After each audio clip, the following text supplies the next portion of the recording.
Hello and welcome to my world. Today we're going to be making a very simple puppet mouth mechanism.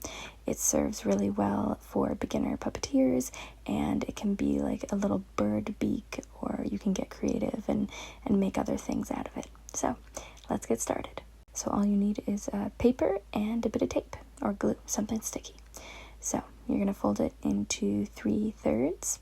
So folding it like that, and then like that, and there'll be a little lip there.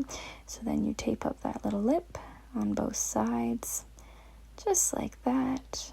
Boom, boom.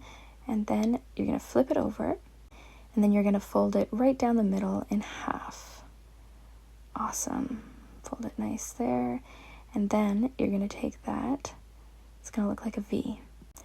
Okay, and then you're going to take that top part of the V and fold it down to the middle of the V on one side, and you're going to do the same thing on the other side. Okay, so it should look like a little M or like a little W. Okay, then you fold it up and you take your little puppet hands and you stick it in the holes. So you get it in there, boop, thumb and fingers, do, and then, oh, oopsies, there we go. And then you can just open it up and you see it looks kind of like a duck beak. If you want, you can add feathers or hair to the top, and then you can do a little bit of legs or whatever you want dangling down the bottom for the body. You can also add googly eyes or decorate the beak as well.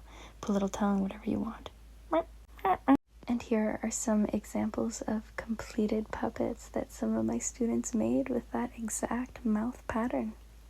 Happy crafting!